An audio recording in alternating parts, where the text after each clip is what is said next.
الحمد لله رب العالمين والصلاة والسلام على رسوله الكريم أما بعد.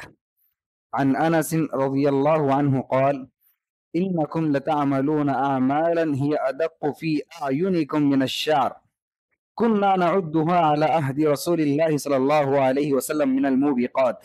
رواہ البخاری.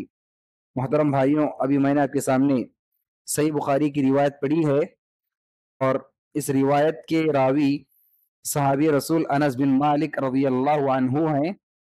جب پیارے نبی کے انتقال کے بعد حضرت انس نے لوگوں کو گناہوں کا ارتکاب کرتے ہوئے دیکھا، اور گناہوں کے سلسلے میں لوگوں کی کیا سوچ بنی ہوئی تھی، تو اس سلسلے میں حضرت انس نے فرمایا: انکم لتعملون اعمالا، اے لوگو تم بہت سارے گناہوں کے کام کرتے ہو، غلط کام تم کرتے ہو. ادق فی اعینکم من الشعر، لیکن مسئلہ یہ ہے کہ ان گناہوں کے کام تمہاری نگاہوں میں بال سے زیادہ باریک اور بال سے زیادہ ہلکے ہیں. حالانکہ ہم اللہ کے رسول کے زمانے میں ان گناہوں کو ہلاک کرنے والے گناہ سمجھتے، بڑے بڑے گناہ ہم جن کو سمجھتے، آج تم انہیں بال کی حیثیت بھی نہیں دیتے اور ان گناہوں کو دھڑلے سے کرتے جاتے ہو.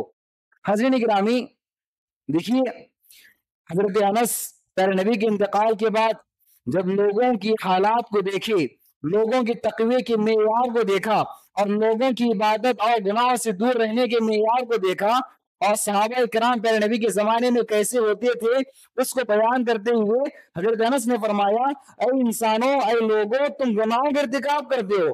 ایسا نہیں کہ ہم گناہ کا ارتکاب نہیں کرتے، ہم بھی گناہ کا ارتکاب کرتے ہیں، تم بھی گناہوں کا ارتکاب کرتے ہو. لیکن مسئلہ فرق یہ ہے کہ ہم چھوٹے چھوٹے گناہوں کو بھی ہلاک کرنے والے گناہ سمجھتے، بڑے بڑے گناہ سمجھتے ان کو. لیکن آپ لوگ بڑے بڑے گناہ کرتے ہو اور انہیں بالکل چھوٹا گناہ سمجھتے ہو، بال کی برابر ہلکا گناہ انہیں تم سمجھتے ہو. حضرین گرامی، دیکھیے دین اسلام میں گناہوں کی تقسیم کی گئی ہے. گناہوں کی تقسیم، کبیرہ گناہ، صغیرہ گناہ، بڑے گناہ، چھوٹے گناہ، اس طرح گناہوں کی تقسیم کی گئی ہے. یہ گناہوں کی تقسیم صرف انسان کے علم کے لیے، انسان کی نالج کے لیے، ورنہ علماء کرام نے بات صراحتاً لکھی ہے کہ جب انسان گناہ کرنے کی بات آئے، انسان کے گناہ کرنے کی بات آئے، اس وقت کوئی گناہ صغیرہ نہیں ہوتا اور نہ ہی کوئی گناہ کبیرہ ہوتا ہے، نہ کوئی گناہ چھوٹا نہ کوئی گناہ بڑا ہوتا ہے. کیوں؟ اس لیے کہ تم چھوٹا گناہ کرو یا بڑا گناہ کرو، تم دیکھو کہ تم کس کی شان میں گستاخی کر رہے ہو، تم کس کی معصیت کر رہے ہو. تم اللہ رب العالمین کی معصیت کر رہے ہو، چاہے وہ چھوٹا گناہ ہو یا بڑا گناہ ہو. ہر گناہ اللہ رب العالمین کی شان میں گستاخی ہے، وہ اللہ کی معصیت ہے. اس لیے تم کبھی گناہ کو کرتے ہوئے یہ نہ دیکھو کہ یہ گناہ کبیرہ گناہ ہے، یہ گناہ صغیرہ گناہ ہے، ہرگز نہیں. اس لیے کہ جس کی شان میں تم گستاخی کر رہے ہو وہ اللہ رب العالمین کی شان ہے، اور اس کی شان میں کوئی گناہ چھوٹا نہیں، کوئی گناہ بڑا نہیں، تمام کے تمام گناہ بڑے ہی بڑے ہیں. اس لیے انسان کو کبھی گناہ کرتے ہوئے یہ نہیں سوچنا چاہیے کہ تو صغیرہ گناہ ہے تو چھوٹا گناہ نہیں. انسان جب گناہ کرے گا تو اس کو سوچنا چاہیے کہ ایک گناہ میری ہلاکت کے لیے کافی ہو سکتا ہے، میری آخرت کو برباد کرنے کے لیے ایک گناہ کافی ہو سکتا ہے. اس لیے انسان کو ہمیشہ گناہوں کو کبھی چھوٹا نہیں سمجھنا چاہیے، گناہوں کو کبھی حقیر نہیں سمجھنا چاہیے. چھوٹا سے چھوٹا گناہ کیوں نہ ہو، اس گناہ کو بڑا سمجھنا چاہیے اور اس گناہ سے ڈرنا چاہیے. اور جو باب چل رہا ہے مراقبے کا باب، یعنی اس عقیدے اور اس ایمان کے ساتھ زندگی گزارنا کہ اللہ رب العالمین کی نگرانی میں ہم ہیں. یہ جو عقیدہ، یہ جو ایمان ہے، یہ کب پختہ ہوگا، یہ کب مضبوط ہوگا؟ یہ اس وقت مضبوط ہوگا جب ہم تمام گناہوں کو بڑا سمجھیں، ہم گناہوں کو حقیر نہ سمجھیں.